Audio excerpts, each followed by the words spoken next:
My phone buzzed while I was scrubbing grass stains out of a jersey. It was my daughter. Her voice too quiet, like she was trying not to cause a problem in her own life. When I saw her savings account drop from $4,200 to $379, my stomach didn't flip. It hardened. I already knew who would call stealing help, and I already knew who would expect me to smile and swallow it again. My name is Danielle Coleman, and until 6:14 this evening, I believed that if you worked hard enough and kept your head down, the world would eventually respect the boundaries you built. I was wrong. I was standing in the laundry room, the air thick with the smell of lavender detergent and the damp, earthy scent of mud, scrubbing grass stains out of my daughter's soccer jersey. It was a mindless task, the kind of repetitive motion that usually allowed my brain to decompress after a long shift at the district office. The water was running warm over my knuckles, turning slightly brown as the dirt lifted from the fabric. When my phone buzzed on the dryer, it was a text from upstairs, from my daughter. I frowned, wiping my soapy hands on a rag before picking it up. We were the only two people in the house. Usually, if she needed something, she would just yell down the stairs or stomp on the floorboards in that specific rhythm that meant mom. Are we out of snacks? But this wasn't a yell. It was a digital whisper. The screen lit up with her name, followed by no text, just a missed call notification that had come through while the water was running, and then a single message. Mom, please come up. The hairs on the back of my arms stood up, and it wasn't from the draft in the basement. I dropped the jersey back into the sink, leaving the water running, and took the stairs 2 at a time. My heart was already hammering a warning rhythm against my ribs. You know that feeling. It is the primal instinct of a mother who knows, without seeing a thing, that the ground has just shifted beneath her child's feet. I pushed open the door to her bedroom. It was dim inside, lit only by the string lights draped over her headboard and the harsh blue glow of her phone screen. My daughter, 16 years old, and usually brimming with that chaotic, vibrant energy of a teenager who has big plans, was sitting in the center of her bed. She was curled into a tight ball, her knees pulled up to her chest, her hands white-knuckled as they twisted the drawstrings of her oversized hoodie. She looked up at me, and I felt my chest cave in. Her eyes were red, rimmed with swollen, puffy skin, but her face was dry. She had already finished the loud part of the crying. Now, she was in the quiet aftermath, the part that hurts worse because it is silent. She looked small, too small for a girl who had spent the last 3 years carrying the weight of a dream on her shoulders. Baby? I whispered, stepping over a pile of textbooks. What happened? Are you hurt? She didn't speak. She couldn't. She just uncurled one hand and extended her phone toward me. Her fingers were trembling so badly the screen was shaking. I took the phone. It was open to her banking app. I knew this account. We called it the France Fund. It was not money I had given her. It was not allowance. It was sweat equity. For 3 years, since she was 13. She had spent her Friday and Saturday nights watching other people's children. She had wiped spit up off shoulders, mediated toddler tantrums, and given up homecoming parties to save every single dollar. She had a chart on her wall with a little Eiffel Tower drawn in marker at the top. The goal was $4,200. That covered the flight, the 10-day program, the hostel, and food. 2 days ago. We had celebrated because she finally hit the number. The balance had read $4,212. I looked at the screen now. Available balance, $379. My stomach didn't flip. It hardened into something resembling concrete. I stared at the number, blinking, waiting for it to be a glitch, a banking error, a pending deposit that hadn't cleared. I didn't touch it, my daughter gasped, her breath hitching in her chest. Mom, I swear, I didn't buy anything. I checked it to show Sarah the balance for the deposit tomorrow, and it was just gone. I tapped the transaction history with a finger that felt numb. The screen refreshed, showing the activity from yesterday. There was one single, massive line item in red. Withdrawal, countercheck, minus $4,000. I tapped for details. The digital receipt popped up. It wasn't a hack. It wasn't a cyber thief from halfway across the world. The transaction had taken place at the branch on 4th Street, physically, in person. "It says authorized adult," my daughter whispered, her voice cracking. She looked at me with a terrifying mixture of confusion and shame, as if she was waiting for me to tell her that I had needed the money for bills, or that I had moved it to a different account for safekeeping. But I hadn't touched it, and there was only one other authorized adult on this account. Years ago, when I opened the account for her, the bank required a custodial parent. I was the primary, but I was going through a divorce then, working 2 jobs, terrified that if something happened to me, no one would be able to access the money to take care of my girl. So, out of a misplaced sense of safety, out of a convenience that now tasted like bile in my throat, I had added my mother, who had smiled at my daughter last Sunday and told her how proud she was of her hard work. My mother, who had known exactly when the goal was reached. I felt a physical blow to my gut, sharper than if someone had actually punched me. I looked at the date on the transaction, yesterday. The same day my mother had called to ask casually if we were still on track for the trip. My daughter was crying again, that ugly, choking sound of someone who feels foolish for having hope. "It's gone," she sobbed into her knees. "It's all gone. I can't go. I told everyone I was going." She wasn't just mourning the money. She was mourning her dignity. She felt responsible, as if by saving the money, she had summoned the thief. She looked at me, her eyes pleading for a solution I couldn't magically produce out of thin air. "Why would she do that?" she asked, her voice barely audible. She didn't even have to say the name. We both knew. I looked at the timestamp, 2:30 p. While I was at work, while my daughter was at school, my mother had walked into a bank, looked a teller in the eye, and drained 3 years of a teenager's life into her purse. I closed my eyes for a second.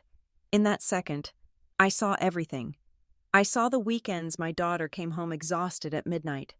I saw the shoes she didn't buy because she wanted to save the cash. I saw the little envelope of cash tips she emptied onto the counter every Sunday morning to count. And then I saw my mother's face. I didn't scream. Screaming is for people who are surprised. I wasn't surprised. I was awake. The fog of keeping the peace that I had lived in for 40 years evaporated instantly. There is a specific clarity that comes when someone hurts your child. It burns away the guilt. It burns away the obligation. I handed the phone back to my daughter. My hand was steady now. "Mom?" she asked, wiping her nose on her sleeve. "What do we do? Is it just gone?" I looked at her. I saw the fear in her eyes. The fear that I would do what I always did. That I would sigh and make excuses and say, "Well, Grandma has been having a hard time," or "We just have to be the bigger people." She was waiting for me to ask her to swallow this. She was waiting for me to be the daughter I had been for 46 years, instead of the mother she needed right now. I reached out and brushed a stray hair from her forehead. My voice, when it came out, sounded strange to my own ears. It was low. It was flat. It was the voice of a woman who was done negotiating with terrorists, even the ones who knitted sweaters for Christmas. "Put your shoes on," I said. "We are going to see Grandma."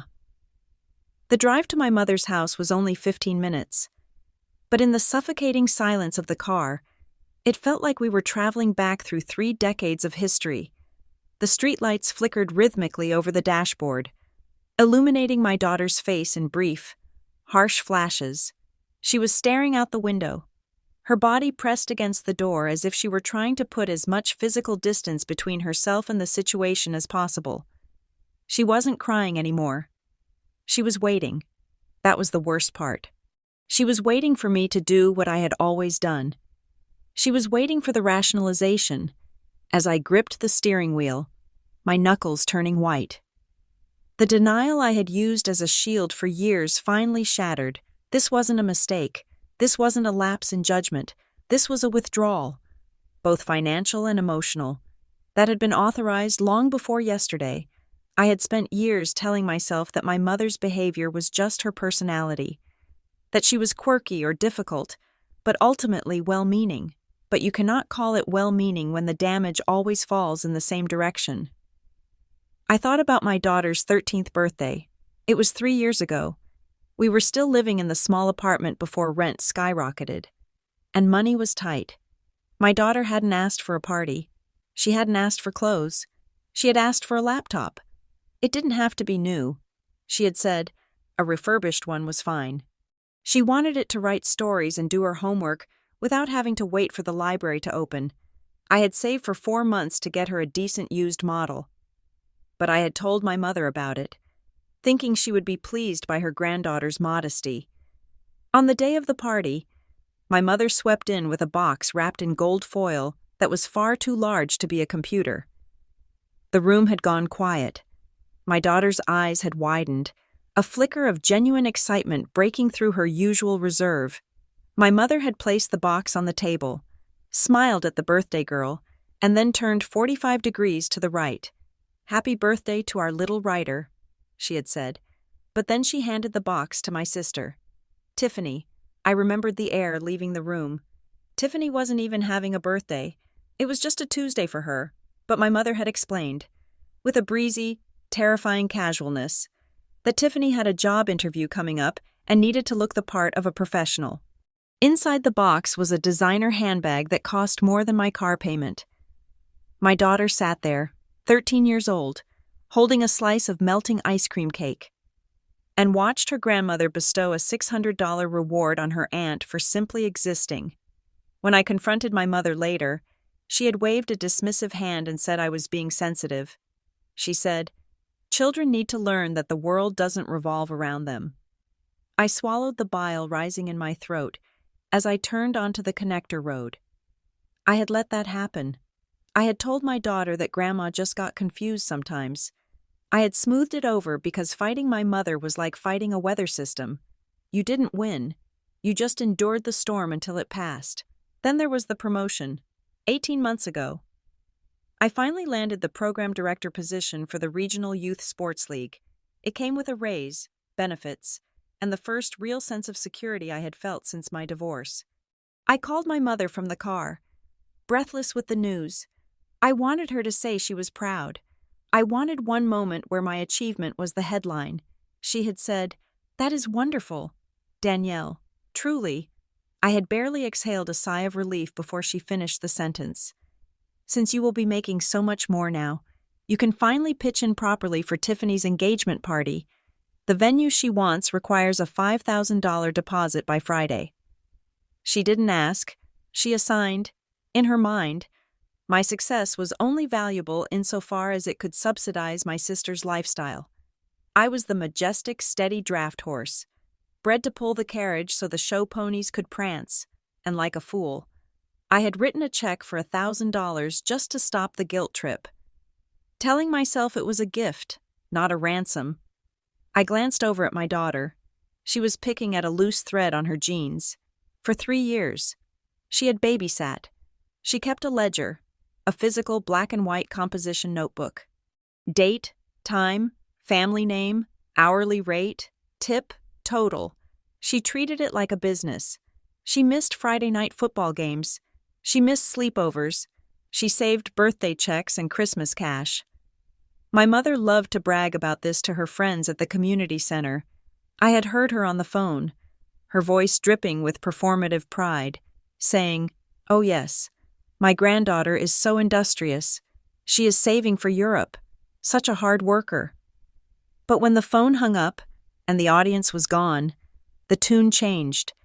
When we were alone at Sunday dinners, my mother would look at my daughter's tired eyes and say, "Don't get your hopes up too high. Honey, life has a way of ruining plans. You don't want to work yourself to death for a trip that might not happen." It was a slow, dripping poison. She praised the work in public to burnish her own image as the matriarch of a successful clan, but in private, she planted weeds in the garden of my daughter's ambition. We had lived with her for 6 months when our landlord sold our duplex and gave us 30 days to vacate.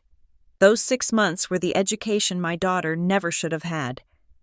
She learned to make herself small. She learned that if she laughed too loud, Grandma would get a headache.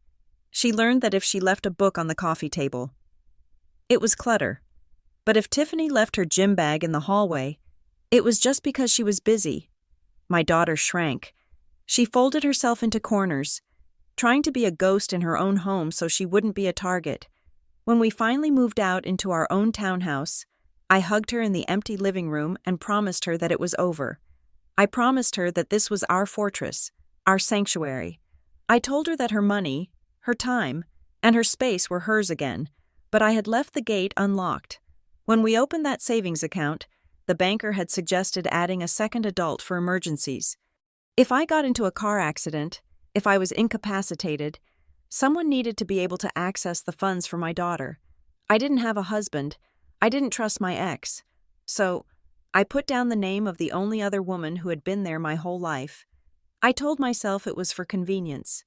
But as I turned the car onto the street where I grew up, seeing the familiar manicured hedges and the porch light blazing like a beacon, I realized the truth. It wasn't convenience. It was conditioning. I had been trained to believe that keeping my mother out was an act of aggression. I had been trained to think that boundaries were insults. By leaving her name on that account, I hadn't just given her administrative access. I had given her permission.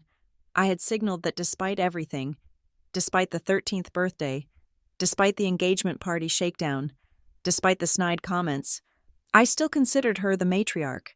I still considered her entitled to our lives. My daughter shifted in her seat, her voice trembling as she broke the silence. "Mom," she said, not looking at me, "if she says she needs it, are we just going to let her keep it?"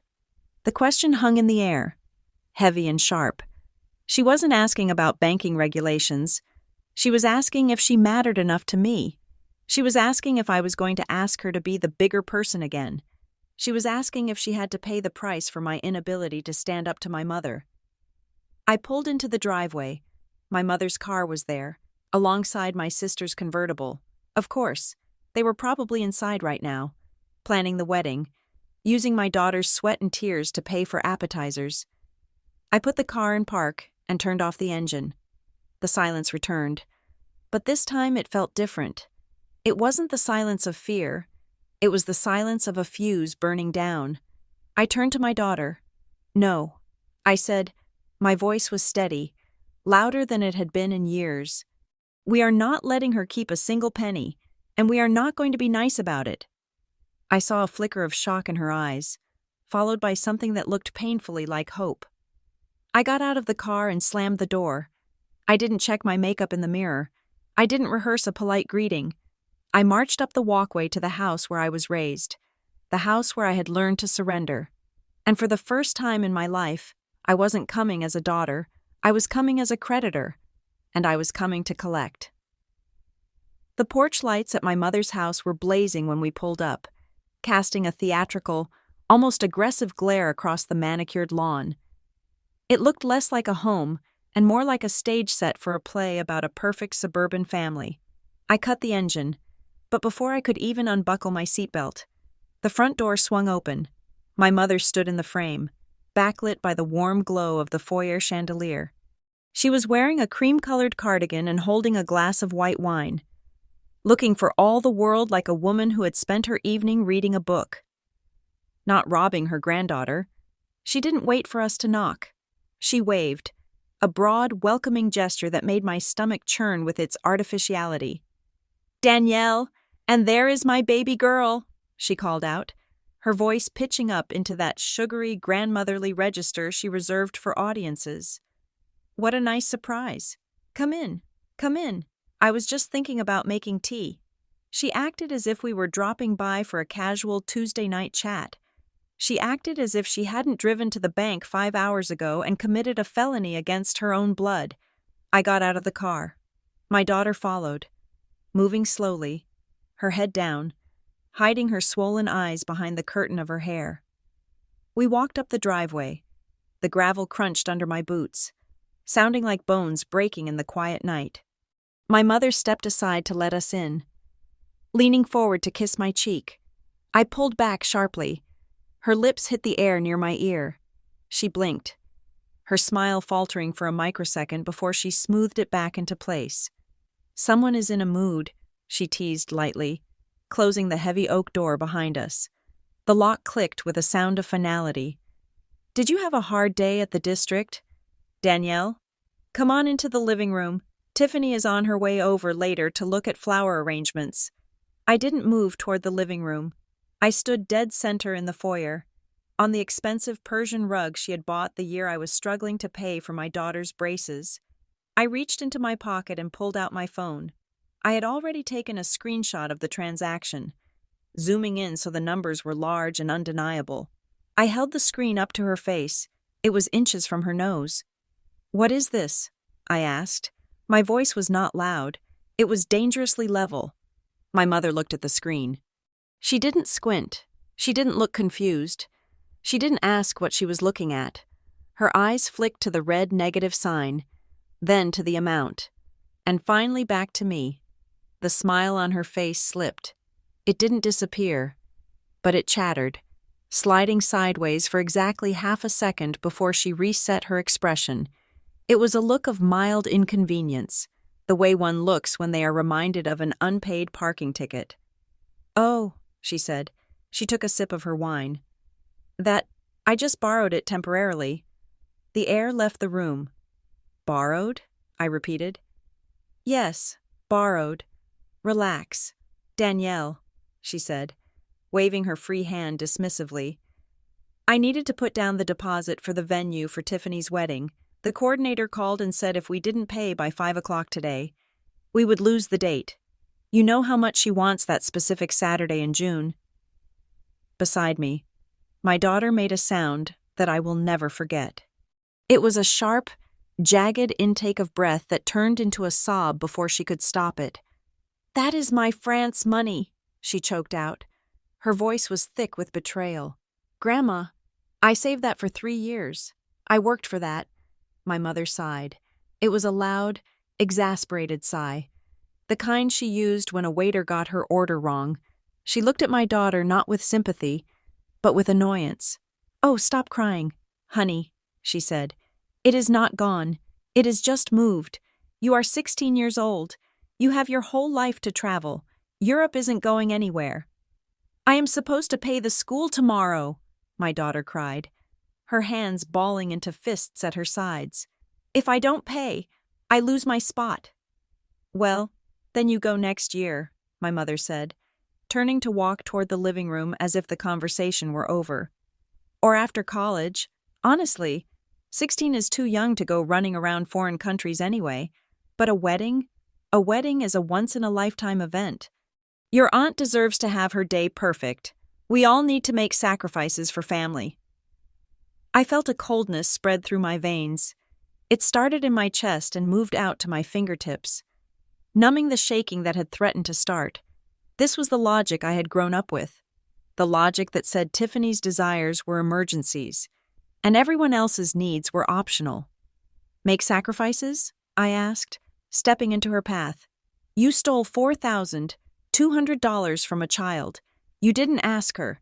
You didn't ask me." My mother bristled. The mask of the sweet grandmother dropped completely, replaced by the matriarch who hated being questioned.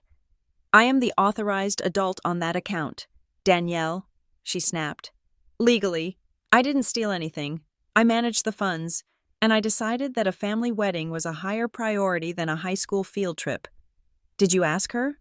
I asked again, pointing at my sobbing daughter. "Did you look her in the eye and ask if she wanted to donate her babysitting money to Tiffany's party?" My mother's eyes narrowed. She lowered her voice to a hiss. "Don't make a scene in front of her. Danielle, you are upsetting her." I actually laughed. It was a dry, humorless bark of a sound. "In front of who?" I asked. "The victim? The person you robbed? She is not the audience. Mother, she is the one you hurt." "I did not hurt her." My mother raised her voice now, playing the martyr. "I am teaching her about family values, about helping each other. But of course, you would turn it into a drama. You always were selfish with money." I looked at her. I really looked at her. For years. When we argued, I would get flushed. I would get emotional. I would try to explain my feelings, desperate for her to understand my point of view. I would cry, and she would win, because she remained cold while I became hysterical. But something shifted in my brain. It was like a breaker switch flipping in a fuse box. The lights didn't go out. They just changed color. The heat vanished. I looked at my daughter, who was trembling, her face wet with tears, looking at her grandmother like she was seeing a monster. I realized then that arguing was useless. You cannot argue with a narcissist. You cannot shame someone who has no capacity for shame. Words were not weapons here. They were waste. I took a deep breath. I let my shoulders drop. I stopped trying to convince her. Instead, I entered observation mode. I looked at my mother's face. I memorized the exact shade of defiance in her eyes. I noted the way she held the wine glass, tight, like a weapon. I replayed her words in my head, locking them into my memory verbatim. I decided that a family wedding was a higher priority. I am the authorized adult. Legally, I didn't steal anything. She had just given me the roadmap. She thought she was ending the conversation with her authority, but she was actually handing me the ammunition for the war she didn't know was coming. Okay, I said. The word hung in the air. Simple and confusing. My mother blinked, expecting a fight. Okay? I hear you, I said. My voice was devoid of inflection.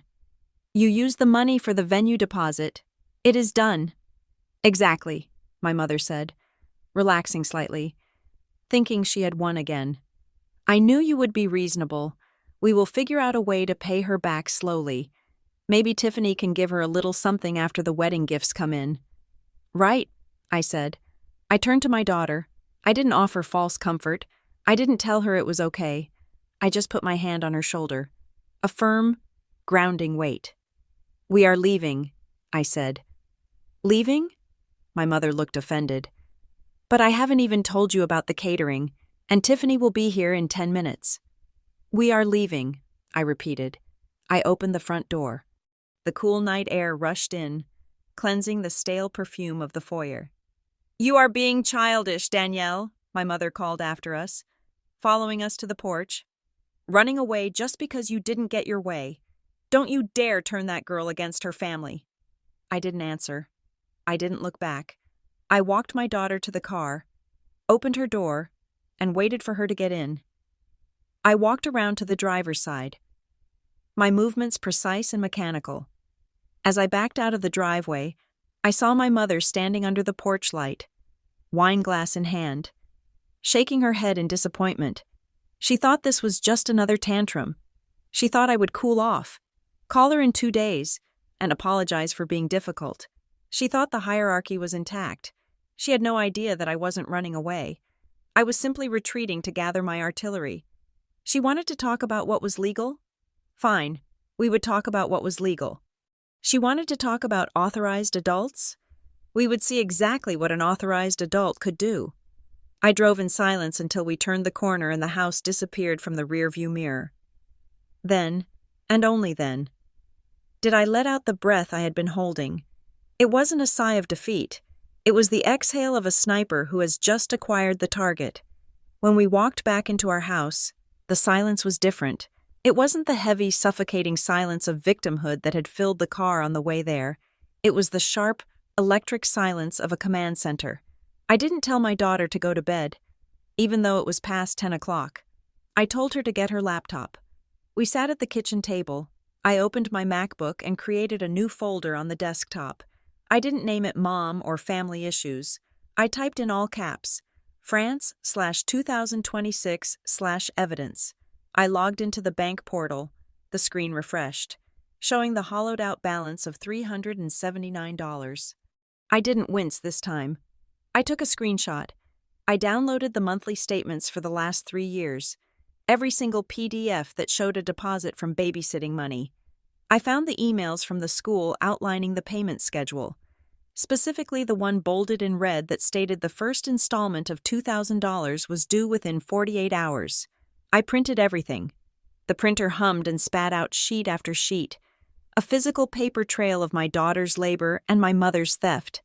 My daughter sat next to me, watching the stack of papers grow. She looked terrified.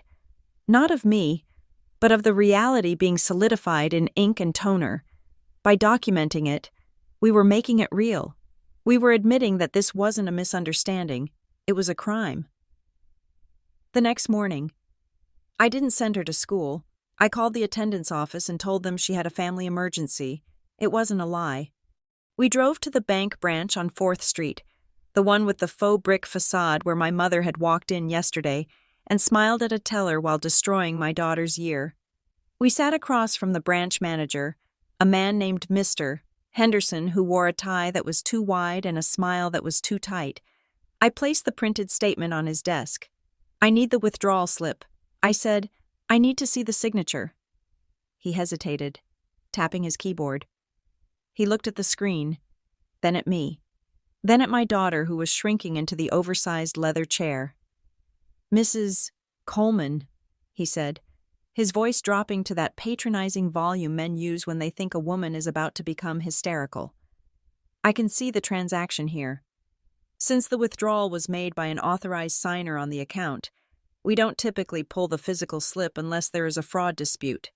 This is a fraud dispute," I said. He sighed, pivoting his monitor slightly away. "But it is not fraud in the eyes of the bank. Your mother is listed as a joint custodian. She has full legal access to these funds. Technically, she could have closed the account entirely and we would have had to let her." I leaned forward. The leather of the chair creaked. "Mr. Henderson," I said, "I am not asking you for your opinion on family dynamics. I am telling you that this money was misappropriated. Now, please print the image of the withdrawal slip." He pursed his lips but clicked the mouse. The printer behind him whirred. He slid a piece of paper across the desk. There it was, the date, the amount, $4,200, and at the bottom, in the loopy, elegant cursive she had used to sign my report cards and my birthday checks, was my mother's signature. She hadn't even hesitated. The pen strokes were firm. I stared at it. It looked so normal. It looked like she had signed for a package. Not a felony. "So," the manager said, leaning back and clasping his hands, "as I said, because she is an authorized adult. The bank considers this a civil matter between family members. We cannot flag this as theft." I took the paper and slid it into my folder. I looked him dead in the eye. "Your internal policy regarding liability is not the law," I said. "Just because you allowed her to take it doesn't mean she had the legal right to keep it." I didn't wait for him to argue. I shifted gears. "Remove her," I said. "Remove her from this account. Remove her from my personal checking. Remove her from the emergency access on my savings. I want her name scrubbed from every single financial instrument attached to my social security number or my daughter's." That took 20 minutes. I watched him type. I watched him delete. When he asked for new security questions, I didn't use the standard ones like, "What is your mother's maiden name?" because she knew those answers. I made up entirely new nonsense answers that only I would know. When we walked out into the bright, harsh sunlight of the parking lot, I didn't go to the car. I stopped on the sidewalk and looked at my daughter. "Give me your phone," I said. She handed it over. Confused, I pulled up the credit bureau apps, Equifax, Experian, TransUnion. "What are you doing?" she asked, her voice trembling. "I am freezing your credit," I said. She looked at me like I was speaking a foreign language. "But Mom, I don't have a credit card." "I am 16. I know," I said, typing in her social security number. "But you have a clean history, and Grandma knows your social. She was there when we filled out your school forms. She was there when we opened the bank account." My daughter's face went pale. "You think she would open a credit card in my name?" I stopped typing and looked at her. Yesterday, I would have said no. Yesterday, I would have said, "Your grandmother loves you." But yesterday, I didn't know she was capable of looking you in the face while spending your field trip money on catering. If she felt entitled to the $4,000 in your savings because she decided her needs were more important. I said, my voice hard, "Then she will feel entitled to your credit score if she needs a loan she can't qualify for. We are not taking chances." I hit the final button. Credit frozen. My daughter looked down at her sneakers. She looked small, defeated. "Am I in trouble?" she whispered. The question broke my heart. It was the conditioning talking. She was so used to walking on eggshells, so used to managing the emotions of the adults around her, that she assumed being involved in a financial disaster was somehow her fault. She thought that because her name was on the account, and because the police might get involved, she had done something wrong. I grabbed her shoulders and turned her to face me. I waited until she looked up. "No," I said. "I need you to hear me. You are not in trouble. You did nothing wrong. You worked hard. You saved. You trusted." I took a breath, fighting back the urge to scream at the unfairness of it all. "You are the victim here," I said firmly, "and we are going to act like it. We are not going to hide. We are not going to be embarrassed. When someone crashes their car into yours, you don't apologize for being on the road. You call the insurance company and you file a claim." She nodded slowly, biting her lip. I realized then that this was the most important lesson I would ever teach her. It wasn't about the trip to France anymore. It wasn't about the money. It was about teaching her that access to her life, her money, her heart, her trust, was a privilege, not a right. And just because someone shared her DNA didn't mean they had a lifetime past to hurt her. I put my arm around her. "Come on," I said. "We have one more stop to make before I take you to school. We need to buy a new lock for the front door." She looked at me, surprised. "Grandma has a key." "Exactly," I said. We got in the car. I felt lighter. The money was gone. Yes. The war was just starting. Yes. But the fog was gone. I knew exactly who my mother was. And for the first time in 40 years, I wasn't afraid of her. I was just prepared. The car felt too small for the rage I was holding. I pulled over 2 streets away from the high school because I could not send my daughter into third period with her face blotchy from crying. And I could not drive another mile without making the call I had been dreading. I needed to know the depth of the conspiracy. I needed to know if my sister was a bystander or an accomplice. I dialed Tiffany. She answered on the second ring, her voice breathless and happy, the background noise suggesting she was at a coffee shop or a boutique. "Danielle, Mom said you came by last night but ran off before I got there. We missed you." She was breezy. She was acting as if nothing had happened. It was a specific kind of family madness, where if you pretend the elephant is not in the room, everyone else is rude for pointing at it. "Tiffany," I said, cutting through her cheerfulness, "I have one question, and I need you to answer it without giving me a speech about how stressed you have been planning this wedding." "Okay," she said, dragging the word out, sensing the shift. "What is it?" "Did you know?" I asked. "When Mom handed over the deposit money yesterday, did you know it was the money from the France fund? Did you know it was the $4,200 your niece spent 3 years saving?" There was silence on the other end. Not the silence of confusion, the silence of calculation. She was deciding which version of the truth would make her look the least terrible. "Danielle, honestly," she finally sighed, the happiness gone, replaced by the petulant tone of a younger sister who has always been shielded from consequences. "You are making this way too serious. Mom said she was just borrowing it to secure the date. You know how competitive the bookings are at the Starlight Gardens. If we didn't pay by 5, we would have lost the Saturday slot." "So you knew," I said. "I knew Mom was handling it," she snapped. "Look, she said she would pay it back. Why are you acting like we robbed a bank? Ideally, she goes to France next year. She is 16. Honestly, it is probably safer for her to wait until she is older anyway." There it was. The gaslighting, the seamless pivot from theft to it, is for her own good. "It is not your money to decide the timeline for," I said. "Now, tell me the name of the venue contact. Tell me whose name is on the contract." "Why?" Tiffany's voice spiked an octave. "So you can call them and cause a scene? So you can embarrass me in front of the coordinator? You are trying to sabotage my wedding because you are jealous. Danielle, you have always been jealous." "I am trying to find my daughter's money," I said. "Send me a picture of the receipt." "I don't have to send you anything," she said. And the line went dead. I stared at the phone. My hands were shaking. Not from fear, but from the sheer effort of keeping my rage contained within my skin. 10 minutes later, as I was merging back onto the main road, my phone rang again. The caller ID said Mom. I put it on speaker so I could keep both hands on the wheel. "Don't you dare!" My mother's voice filled the car, sharp and metallic. "Don't you dare go harassing your sister. She is at work. She is crying now because of you." "She is crying because she got caught," I said. "Where is the money, Mom?" "I told you last night," she said, her voice dropping to that reasonable, martyr tone. "It is a loan within the family. Stop trying to ruin your sister's happiness. This is the most important time of her life, and you are making it about money. It is so vulgar." "Show me the cashier's check receipt," I said. "If you paid a deposit, you have a receipt. Send me a photo of it right now." "I will not be interrogated in my own family," she spat.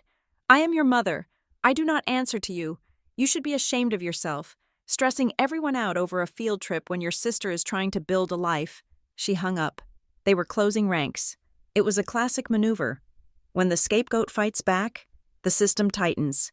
They were betting on the fact that I would get tired, that I would feel guilty, that I would surrender to the narrative that I was the difficult one. I parked in front of the high school. My daughter was sitting in the passenger seat, staring at her phone. She looked pale. "Mom," she whispered. "Look." She turned the screen toward me. It was the extended family group chat, a digital space usually reserved for birthday wishes and pictures of casseroles. My mother had not posted publicly. She was too smart for that. But she had clearly been making calls. Aunt Linda had posted, "Family sticks together through thick and thin. Money comes and goes, but blood is forever. Let's all focus on the happy news of the wedding."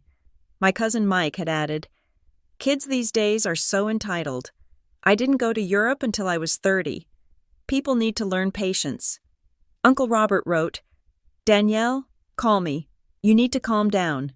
It is not right to upset your mother like this." They didn't know the whole story.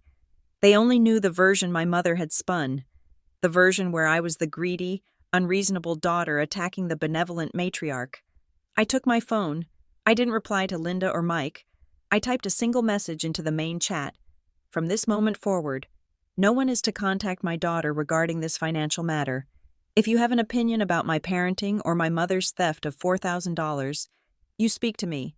Any text, call, or comment directed at my child will be considered harassment." I hit send.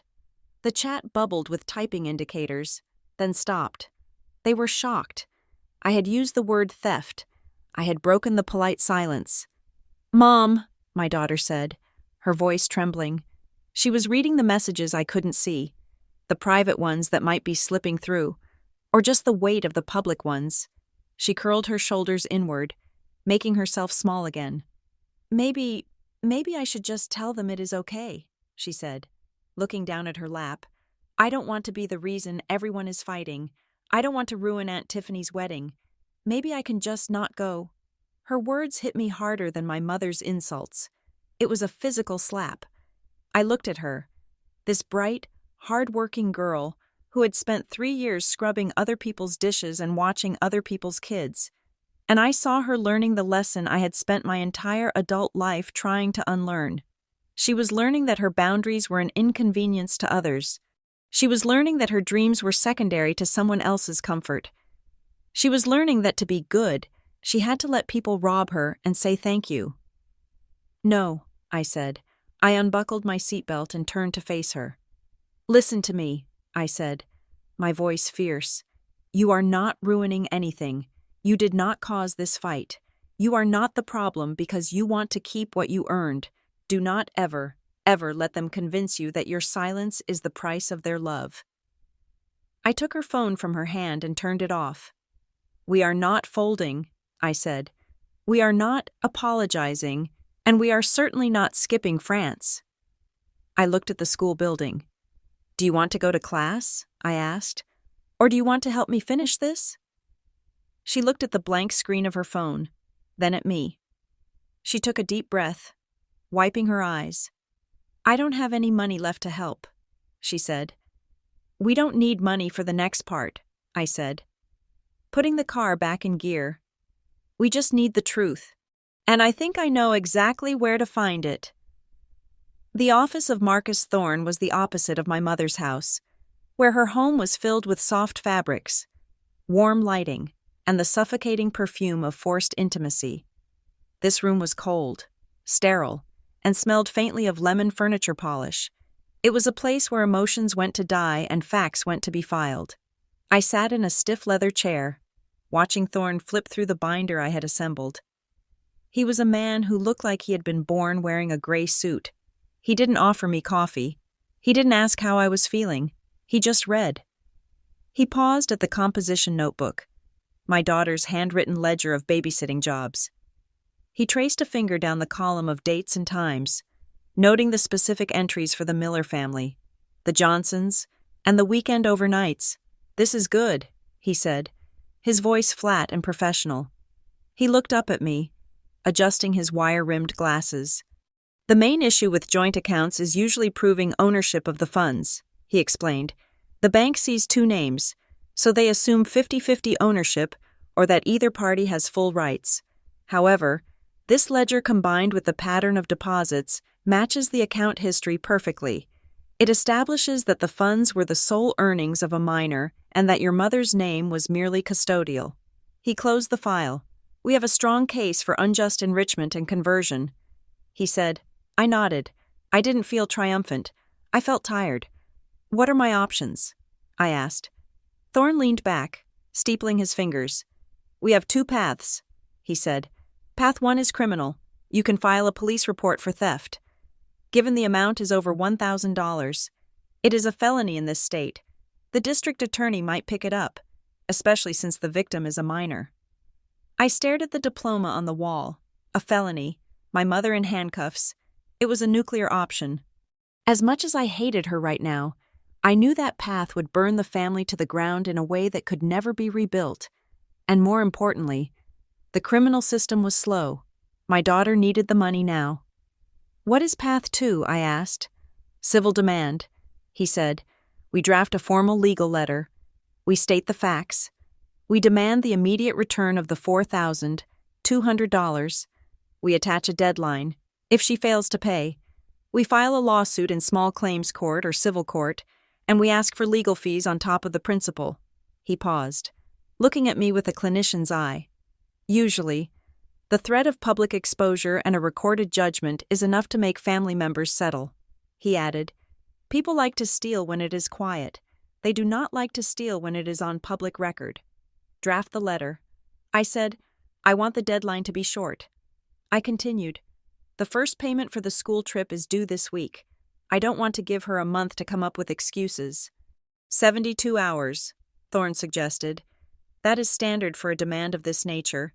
It signals urgency without being unreasonable." "Do it," I said. An hour later, I walked out of the building with a thick envelope in my hand. The paper inside was heavy, high-quality bond. The language was crisp and devoid of emotion. It didn't care about Tiffany's wedding. It didn't care about my mother's feelings. It only cared about the number 4,200. I drove straight to my mother's house. When I pulled up to the curb, I turned to my daughter. She was sitting in the passenger seat, wearing her headphones, scrolling aimlessly on her phone. She looked fragile, like a piece of glass that had already been dropped once and was just waiting to shatter. "Stay here," I said. She looked at the house, then at me. Her eyes widened slightly. "Are you going to fight with her?" she asked. "No." I said, "I am just dropping off the mail. I didn't want her to see this. I didn't want her to see her grandmother's face when the mask finally slipped. It was important that she knew I was fighting for her. But she didn't need to see the blood." "Lock the doors," I said. I walked up the driveway. The sun was setting, casting long, distorted shadows across the lawn. My mother's car was in the driveway. She was home. I didn't use my key. I rang the bell. It took a moment.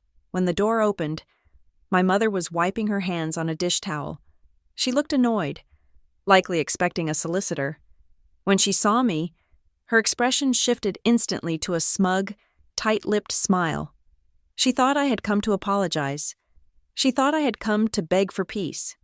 "Well," she said, leaning against the doorframe. I'm glad you came to your senses. Danielle, I hope you're ready to apologize to your sister. She has been a wreck all day. I didn't say a word. I simply extended my hand and held out the envelope. She looked at it, confused. What is this? She asked. Is it a check? Did you decide to contribute more to the wedding? Take it, I said. She took the envelope, her brow furrowing. She tore open the seal, her movements sharp and jerky. She pulled out the letterhead. I watched her eyes scan the page. I saw the exact moment she registered the logo of the law firm. I saw her eyes widen as she read the words, "Formal demand for restitution." I saw her breath hitch when she hit the number $4,200. And I saw the color drain from her face when she reached the phrase "intent to file suit within 72 hours. This wasn't a family squabble anymore. This was a legal event. Her hands started to shake. She looked up at me, and the smugness was gone. It was replaced by a look of sheer, unadulterated panic. It wasn't the panic of guilt. She didn't feel bad about taking the money. It was the panic of someone who realizes they have lost control of the narrative. She realized she couldn't gaslight a piece of paper. You got a lawyer? She whispered, the words hissing out of her mouth. I said nothing. She crumpled the paper in her fist, her face twisting into a snarl that I hadn't seen since I was a teenager. Are you insane? She hissed. This is your mother you are talking to. You are threatening to sue your own mother? Over money? She took a step forward, trying to use her physical presence to intimidate me, a tactic that had worked for 40 years. You would drag this family into court? She demanded. You would shame us like that? For a stupid school trip? I stood my ground. I didn't flinch. I didn't step back. You have 72 hours, I said. She shook the letter at me. How dare you? She screamed, her voice cracking. How dare you sue your mother? I looked her dead in the eye. My voice was quiet, terrifyingly calm. You dared to steal from your granddaughter. I said. The silence that followed was absolute. She stared at me, her mouth opening and closing, grappling with the fact that her moral trump card, I am your mother, had just been trumped by the reality of her actions. I turned around and walked back to the car. I could hear her screaming something behind me, something about ingratitude and inheritance. But I didn't stop. I didn't turn around. The bridge was burning, and the fire was beautiful. I got into the car and closed the door, sealing out the noise. My daughter looked at me, taking off her headphones. Did she yell? She asked. I put the car in drive and looked at my girl. She had a lot to say. I said, but she knows the rules now. We drove away, leaving my mother standing on her porch, holding a piece of paper that weighed exactly $4,200. The clock had started. Tick-tock. The next 24 hours were a masterclass in guerrilla social warfare. I had expected anger, but I had underestimated the speed at which my mother could weaponize the family tree. She didn't write a check. She didn't call a lawyer. She called everyone else. My phone began to vibrate at 9:15 in the morning, right in the middle of a drill I was running for the junior varsity track team. It started as a low, persistent buzz against my hip. First, it was Aunt Linda. Then it was my cousin Mike. Then it was a second cousin I hadn't spoken to since Christmas of 2022. I ignored them all. I kept my eyes on the stopwatch, shouting split times to the runners. But the vibrating was a constant, physical reminder that the hive had been kicked. When I finally checked my notifications during a water break, the narrative had already been established. How can you do this to your mother? Read a text from Linda. After everything she sacrificed to raise you alone, you are being incredibly selfish. Danielle, read another. Money isn't everything. My mother had spun a tale of woe where she was the victim of an ungrateful, money-hungry daughter who was trying to sabotage her sister's wedding out of spite. She left out the part about the unauthorized withdrawal. She left out the babysitting money. She framed it as a dispute over wedding contributions, making it sound like I was suing her because I simply didn't want to chip in. Then came the social media assault. My sister, Tiffany, didn't name me directly. That would be too messy. Instead, she posted a black square on her profile with white text that read, It is sad when the people who are supposed to be your biggest supporters turn out to be the ones holding the knife. Heartbroken that someone would try to destroy my happiness over petty jealousy. The comments section was a chorus of sympathy. Stay strong. Babe, her friends wrote, family can be toxic. Others added. They were comforting the thief and vilifying the victim, all because they only had half the script. I had to turn my phone off completely at 11 o'clock.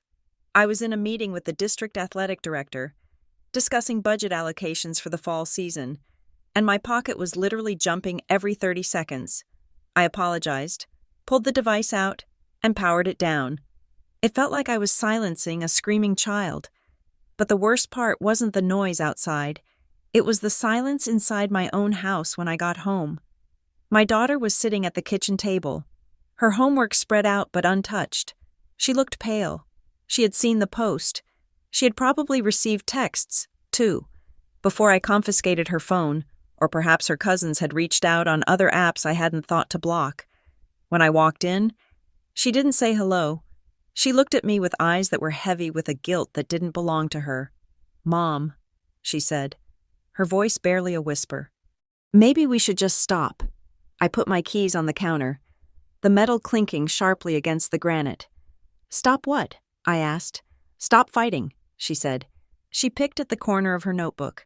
"I am sorry I told you. I am sorry I showed you the app. If I hadn't said anything, none of this would be happening.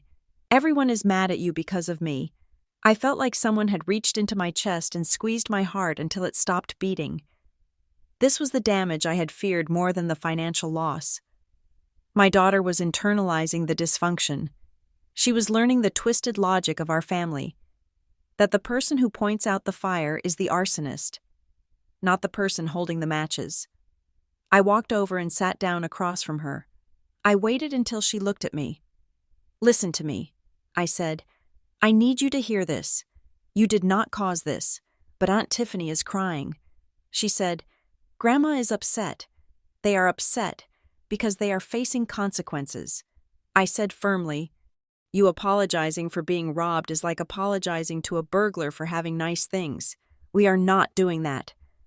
I stood up and paced the kitchen. I needed to lock this down. "New rule," I said. "From this second forward, no one talks to you about this. Not Grandma, not Tiffany, not your cousins. If they send you a message, you do not reply. You bring it to me. You are off limits. I am the firewall." She nodded, but I could see the tension still in her shoulders. She wanted peace. I wanted justice. Unfortunately, you rarely get both at the same time. Then, at 7:30 in the evening, my phone rang again. I looked at the screen, expecting another angry relative, but the name made me pause. It was Greg, Tiffany's fiancé. I stared at the phone. Greg was a decent man, quiet, an accountant who mostly stood in the background at family gatherings while my mother and Tiffany sucked all the oxygen out of the room. He had never called me in the 4 years they had been dating. I picked up. "Hello?" I said, my voice guarded. "Hi, Danielle?" he said. He sounded awkward, nervous, like a man who had just realized he was standing on quicksand. "Look, I am sorry to bother you. What do you want?" "Greg?" I asked. I wasn't in the mood for another lecture on family unity. He paused, clearing his throat. "I am over at your mom's house. Tiffany is really upset. There is a lot of yelling going on." I waited. "Danielle," he said, and his voice dropped lower, as if he was walking into another room to avoid being overheard. "I need to ask you something, and I need you to be honest with me." "Ask," I said. "Is it true?" he asked. "Is it really the kids' money?" I closed my eyes. For the first time in 48 hours, I felt a crack in the wall they had built against me. "Why are you asking?" I asked. "Because your mom keeps saying you are just jealous of the wedding," he said. "But I heard her on the phone with the bank earlier. I heard her say something about a custodial account, and I know your kid has been babysitting. I see her posts about it." He took a breath. "I just need to know." "Danielle, did that money come from your daughter?"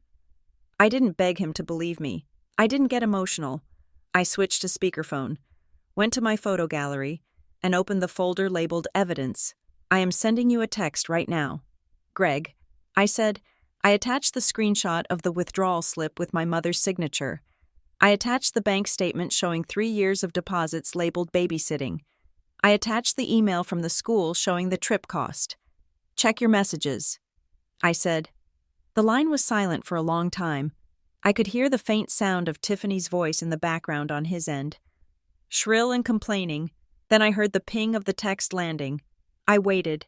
10 seconds, 20 seconds. Oh my God, Greg whispered. He wasn't looking at a misunderstanding. He was looking at a crime scene. He was an accountant. Numbers didn't lie to him. He was seeing the clear, undeniable trajectory of $4,200 moving from a teenager's future into his wedding venue. I didn't say anything. I let the evidence speak. I have to go, he said. His voice was different now. It wasn't nervous anymore. It was horrified. He hung up without saying goodbye. I put the phone down. I didn't know what he would do. Maybe he would leave her. Maybe he would stay and pretend he didn't know. But I knew one thing. I wasn't the crazy one anymore. Someone on the inside had seen the truth. Later that night, as I was locking up the house, checking the new deadbolt I had installed, my daughter came downstairs for a glass of water. The house was quiet. The barrage of texts had finally stopped, likely because people were sleeping. She stood by the fridge, the cool light illuminating her face. She looked older than 16. Mom? She asked. Yeah. Baby? Do you regret it? She asked. Do you regret making it a big deal? She wasn't challenging me. She was genuinely asking. She was weighing the cost of the money against the cost of the relationship. I leaned against the counter and looked at her. I thought about the years of biting my tongue. I thought about the laptop she didn't get. I thought about the way I had trained her to be a doormat just so I wouldn't have to deal with the friction of standing up. No, I said softly. I don't regret this. I walked over and kissed her on the forehead. I regret that I waited until it was $4,000 to start fighting. I said, I regret that I let the little things slide for so long that they thought they could get away with the big things. I regret that I let this become a habit. She looked at me, and for the first time in 2 days, she didn't look scared. She looked relieved. Good night, Mom, she said. Good night, I said. I watched her go upstairs. I knew the next 2 days would be ugly. The deadline was ticking down. But for the first time in my life, I wasn't dreading the explosion. I was the one holding the detonator, and I was perfectly comfortable with the countdown. The notification hit my phone at 10:30 in the morning, right as the deadline clock was ticking into its final 24 hours. It was a banking alert, the kind that usually brings a momentary rush of dopamine, but this one brought only nausea. Deposit received. $500. The memo line simply read, For the trip. Stop acting crazy. I stared at the screen. $500. It was a calculated number. It was enough for my mother to tell her friends, and perhaps even a judge, that she was making an effort. It was enough for her to claim she was paying it back. But in reality, it was a crumb thrown to a starving dog to keep it from barking while the burglar cleared out the rest of the house. It was an insult wrapped in a transaction. My daughter was sitting on the living room floor, surrounded by French vocabulary flashcards she hadn't touched in 2 days. She heard the chime and looked up, her eyes wide with a desperate, fragile hope. Did she send it? She asked. I turned the screen toward her. 500? She whispered. The hope drained out of her face, replaced by a panic that made her look 5 years old again. But Mom, the first installment is 2,000. It is due tomorrow by noon. If we don't pay, they give my spot on the roster to the wait list. I did the math in my head. We were still short $3,700 of the total theft, and we were short $1,500 for the immediate deadline. My mother knew this. She knew the schedule. This wasn't a payment. It was a stall tactic. She was buying time, banking on the fact that I wouldn't let my daughter fail, so I would cover the difference, and then the urgency would vanish. Once the trip was paid for, she could drag out the rest of the repayment for years. $500 here, $50 there, until we got tired of asking. I felt a cold, hard resolve settle in my gut. She was right about one thing. I wouldn't let my daughter fail, but she was wrong about the rest. She thought forcing me to pay would make me surrender. She didn't realize it would only make me document the damages more thoroughly. I am fixing this. I said. I opened my own banking app. I went to the savings account labeled emergency, the one I had been building for a new roof or a transmission failure. It had taken me 2 years to save $3,000. I transferred $1,500 to my checking account. Then I logged into the school's payment portal. "Mom, no," my daughter said. Standing up, "You can't. That is your car money. It is money," I said, typing in my card details. "Money can be replaced. You cannot be replaced." I hit submit. The screen spun for a moment that felt like an eternity, and then a green checkmark appeared. Payment successful. I took a screenshot and emailed the receipt to myself, then printed it out. I walked over and handed the warm piece of paper to my daughter. "You are going," I said. She took the paper. Her hands were shaking. She stared at the confirmation number as if it were a reprieve from the governor. She didn't jump up and down. She didn't scream with joy. She just slumped against the sofa, the tension leaving her body in a rush that looked like physical exhaustion. She was 16 years old, and she had just learned that her dreams were only safe if her mother bought them back from her grandmother. It didn't take long for the news to travel. I assumed Tiffany or Greg had told my mother that the school deadline had passed and the world hadn't ended. At 4 o'clock, my mother sent a text. "See? She is still going.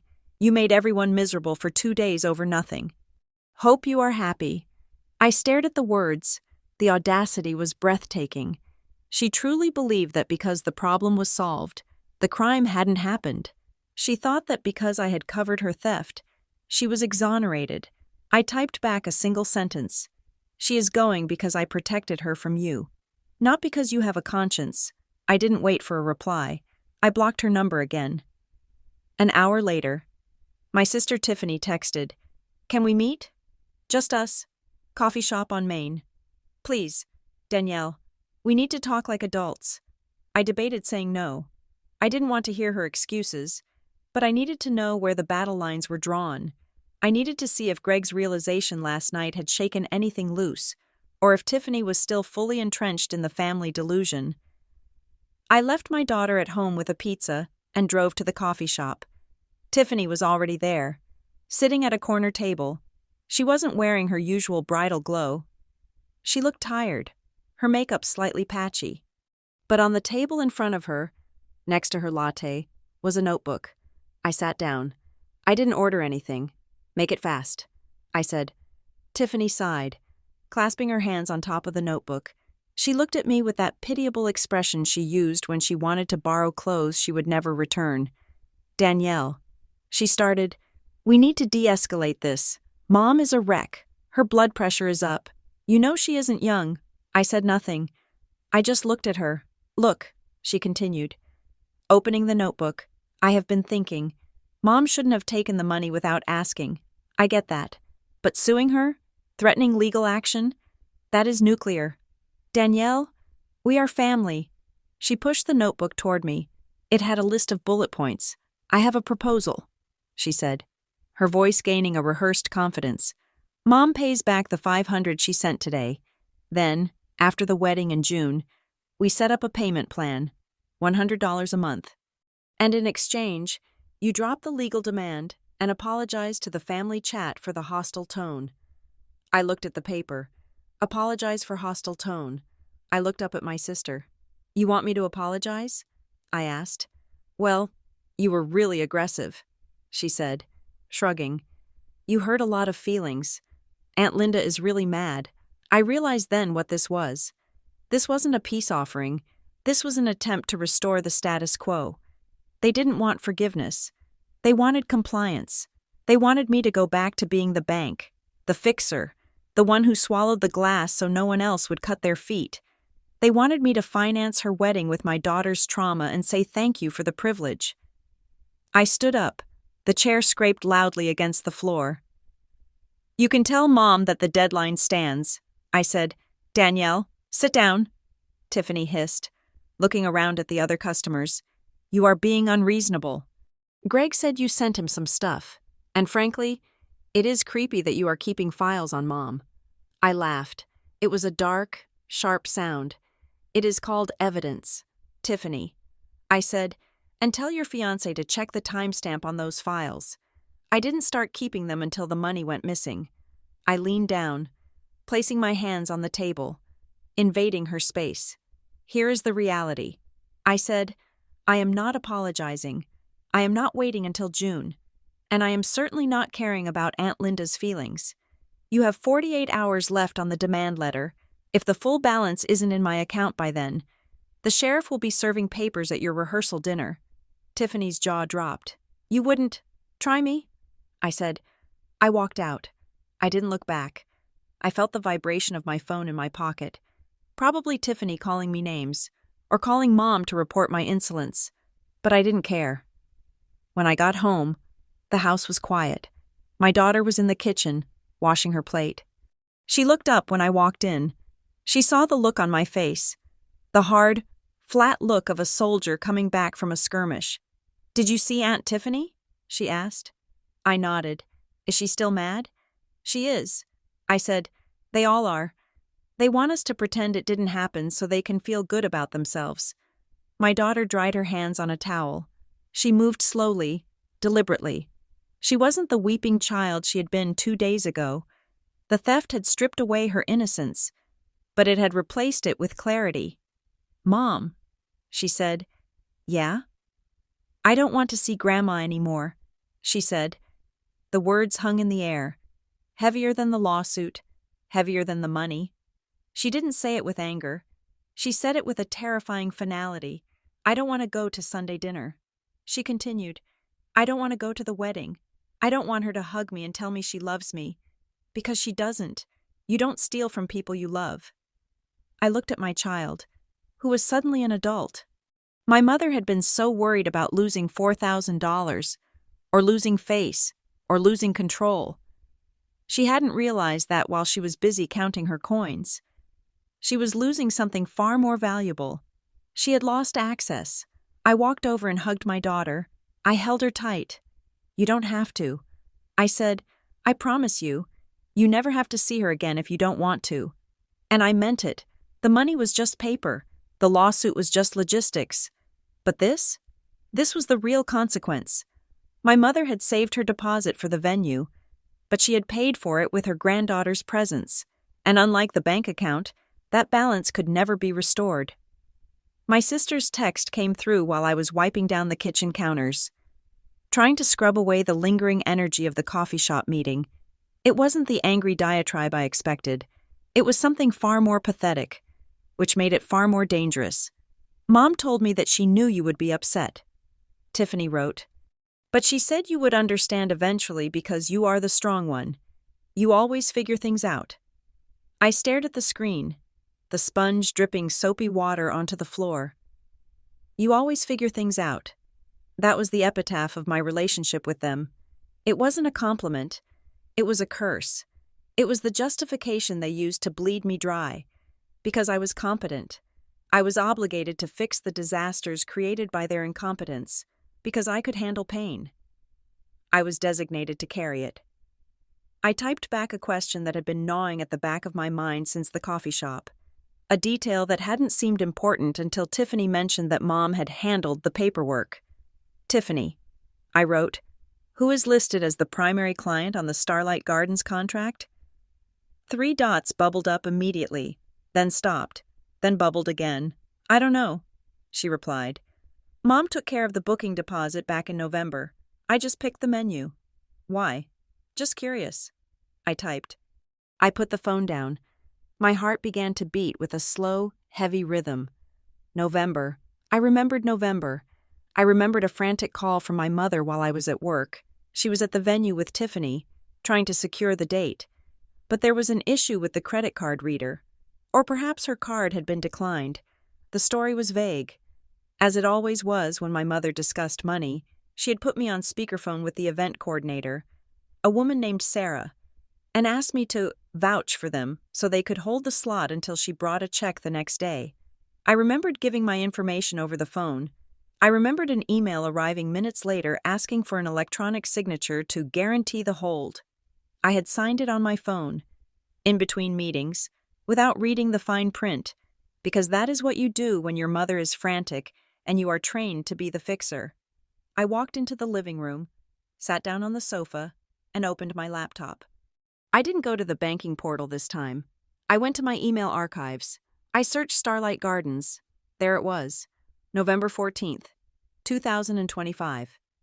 Subject: Contract Confirmation. Coleman/Stevens Wedding. I opened the PDF attachment. I scrolled past the menu options, past the floral packages, past the seating chart estimates. I went straight to the signature page at the bottom. Responsible party, Danielle Coleman. I felt a chill run down my spine that had nothing to do with the temperature of the room. It was a cold, sharp clarity. My mother hadn't just used me to hold the date. She had never transferred the contract into her name. She had paid the deposits, using my daughter's money, but the legal entity controlling the event was not Tiffany Stevens. It was not Grandma. It was me. I scrolled up to the cancellation and force majeure section. Clause 4. The responsible party reserves the right to cancel the event up to 30 days prior to the scheduled date.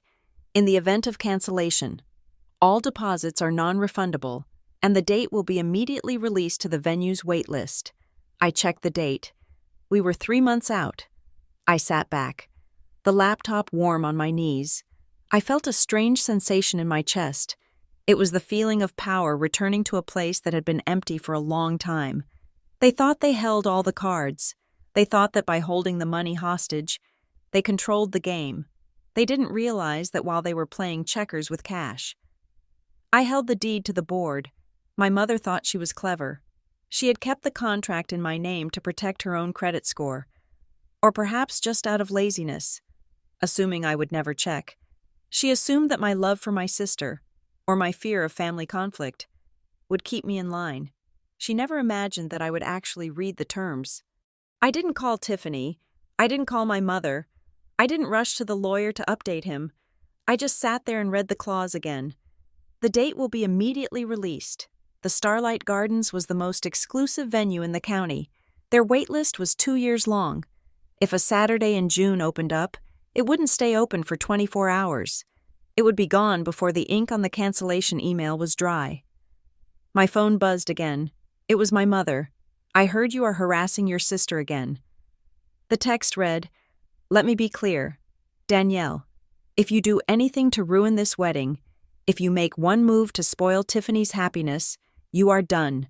The whole family will disown you. You will never set foot in this house again." It was the ultimate threat. The nuclear option. Exclusion. Exile. For 40 years, that threat had worked. It had kept me quiet. It had kept me paying. It had kept me submitting. But tonight, reading those words on the glowing screen, I felt nothing. No fear, no sadness, only a profound sense of absurdity. She was threatening to lock me out of a burning building. I typed my reply slowly. My fingers steady. "Don't contact my daughter again." I hit send. I closed the laptop and went upstairs. It was late, almost midnight. The 72-hour deadline on the legal demand would expire tomorrow at noon. I knew they weren't going to pay. My mother was arrogant. She believed her threats were currency. She believed I would fold because I always folded. I walked into my daughter's room. She was asleep, curled up under her duvet, her breathing soft and rhythmic. The fairy lights were still on, casting a soft, golden glow over the posters of Paris on her wall. I looked at her face, relaxed in sleep. Free from the anxiety that had plagued her for the last 3 days, she had trusted me to fix this. She had trusted me to be the barrier between her and the wolves. I thought about the $4,200. I thought about the laptop she didn't get. I thought about the borrowed happiness. And then I thought about Tiffany's wedding, a party paid for with stolen money, celebrated on a contract signed by the victim's mother. If I did nothing, they would keep the money. They would laugh about how I made a fuss but eventually calmed down. They would learn that they could steal from us and get away with it. My daughter would learn that justice is a fairy tale. But if I acted, I would be the villain in their story forever. I would be the jealous sister, the vindictive daughter, the destroyer of joy. I looked at my daughter one last time. I smoothed the hair back from her forehead. Let them hate me, I thought, as long as they fear me enough to never touch her again. I went back to my bedroom. I picked up my phone. I didn't send a text. I opened the email app. I found the draft I had started earlier, addressed to Sarah at Starlight Gardens. Subject: Cancellation Notice. Ref: 44920. I attached a copy of my driver's license for verification, as the contract required. I typed a single sentence in the body of the email. Please accept this formal instruction to cancel the reservation for June 14, 2026, effective immediately, and release the date to your wait list. My thumb hovered over the send button. I wasn't doing this for revenge. Revenge is emotional. Revenge is messy. This was a transaction. They had taken something of value from me. My daughter's security. I was simply liquidating an asset to balance the ledger. I pressed send. The little swoosh sound of the email departing was the loudest noise I had ever heard. I plugged my phone into the charger and turned off the ringer. I pulled the duvet up to my chin and closed my eyes. The next morning, the sun came through the blinds at 6:30. It was a beautiful, clear day. I reached for my phone. The screen was lit up with notifications. 17 missed calls from Tiffany, 22 missed calls from my mother. A stream of text messages that were so rapid-fire they were barely coherent. What did you do? Call me right now. The venue called us. Are you insane? I watched the notifications roll in like a ticker tape. The phone vibrated in my hand, buzzing angrily, incessantly. I didn't answer. I didn't feel a spike of adrenaline. I didn't feel panic. I felt the deep, resonant calm of a person who has finally stopped running and started shooting back. I got out of bed, put on my robe, and went downstairs to make coffee. The deadline had passed. The lesson had begun. I drove to my mother's house at 8 o'clock in the morning. The phone had finally stopped ringing, replaced by a sullen, terrified silence that blanketed the family group chat. I didn't bring a weapon, and I didn't bring an apology. I brought a single manila folder and a level of calm that usually belongs to morticians and executioners. The front door was unlocked. Inside, the living room looked like a wake.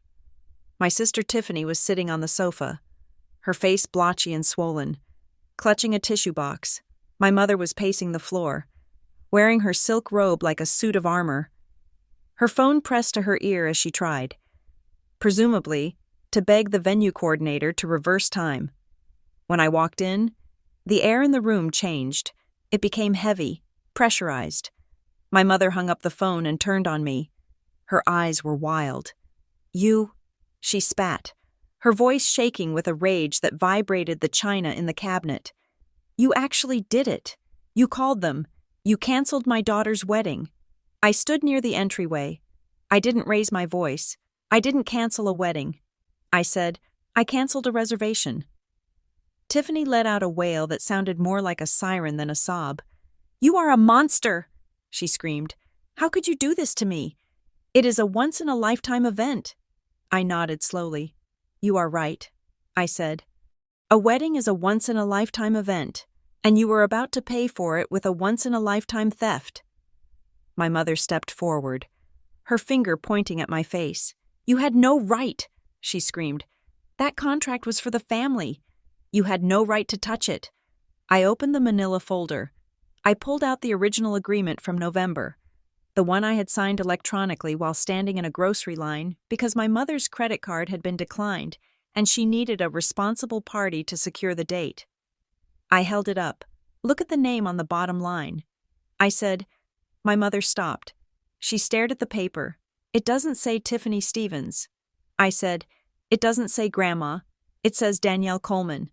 I took a step closer, my voice dropping to a terrifyingly conversational volume. You thought because you were the matriarch, you owned everything. I said, you thought that because I was the dutiful daughter, my signature was just an extension of your will.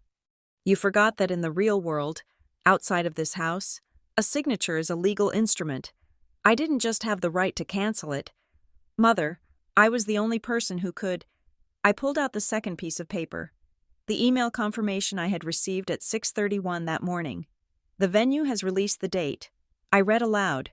The refund of the deposit, minus the standard administrative fee, has been processed to the card on file. Since the card on file was yours, I assume you will see that money shortly. My mother's face went the color of old ash. She realized then that the trap hadn't been sprung yesterday. The trap had been set years ago, built out of her own reliance on me to handle the details she felt were beneath her. She had handed me the kill switch to her own power, assuming I would never have the spine to flip it. "You ruined it," she whispered. "You really ruined it." Tiffany stood up, her hands balled into fists.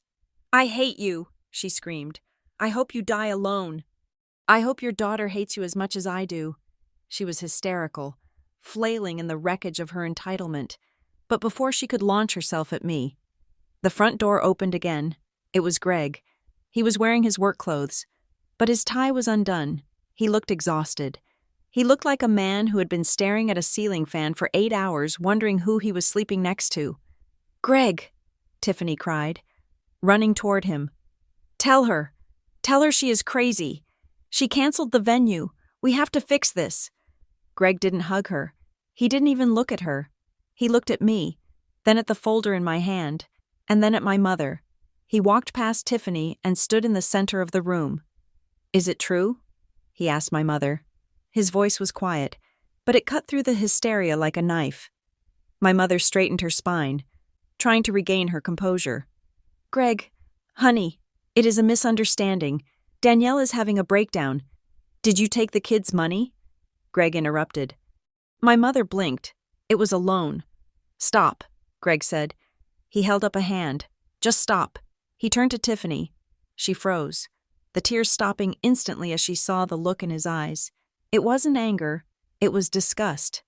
"You knew," he said. "You knew yesterday. When I asked you, you said Danielle was lying. You said she was jealous." Tiffany stammered. "I just wanted everything to be perfect. We could have paid her back later." Greg laughed, a dry, hollow sound. "You were going to walk down the aisle in a dress bought with a 16-year-old's babysitting money," he said. "You were going to let me stand there and make vows to you while you were robbing your own niece."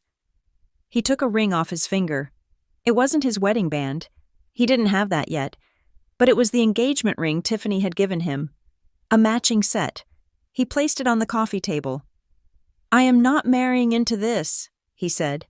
Tiffany screamed, a raw, primal sound of loss, and collapsed onto the sofa. My mother stared at the ring, her mouth open, watching the social capital of the wedding evaporate in real time. Greg looked at me.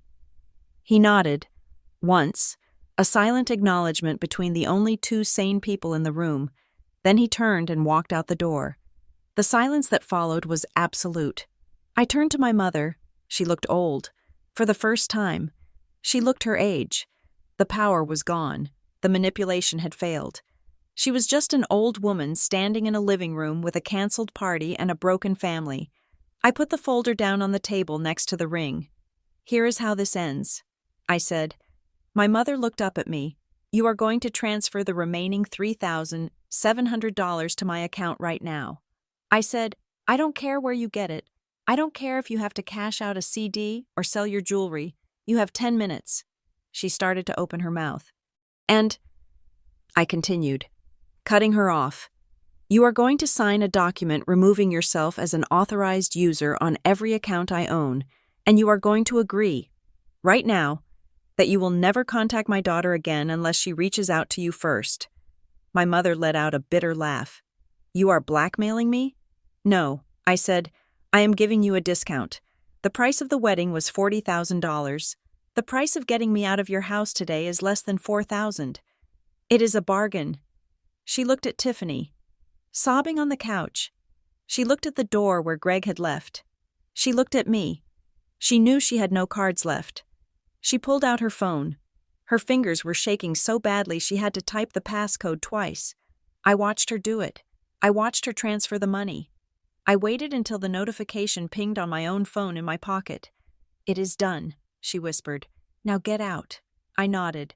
I didn't say goodbye. I didn't say I was sorry. I walked out into the sunshine, leaving the door wide open behind me. When I got home, my daughter was in her room. Her suitcase was open on the bed. She was folding her clothes, packing for France. She looked up when I leaned against the doorframe. She saw the look on my face, the lightness of a burden finally put down. "Did you see them?" she asked. "I did." I said, "It is finished. The money is back in the account. All of it." She didn't cheer. She just exhaled. A long, deep breath. She went back to folding a t-shirt, smoothing the wrinkles with a care that broke my heart. She was different now. She was tougher. She had learned early that the people who are supposed to protect you are sometimes the ones you need protection from. It was a hard lesson, but it was better she learned it at 16 than at 40. She picked up a white universal power adapter from her desk. She looked at it, then at me. "Mom?" she asked. "Yeah. Honey? This one is for the UK," she said. "I need the one for Europe. Would you mind helping me buy the right one?" I smiled. It was a small thing, but for years, she had been afraid to ask for anything. Afraid to be a burden. Afraid to cost money. "Get in the car," I said. "We will get the best one they have." As we walked out to the car, leaving the shadow of the last 3 days behind us, I realized that I had lost a mother and a sister, but I had saved the only thing that actually mattered. Family is not a rite of access. It is not a key you get at birth that lets you walk into someone's life and take what you want. Love is not a bill that my daughter has to pay with her silence. We paid the price, we got the receipt, and now we are closing the account. Thank you so much for listening to this story. I would love to hear your thoughts. Drop a comment below and let me know where you are tuning in from. I always enjoy seeing how far these stories travel. If you enjoyed this one, please make sure to subscribe to the channel Jane Revenge Stories. Hit that like button and smash the hype button to help this story get recommended to more people who need to hear it. Stay safe and remember to check your bank statements.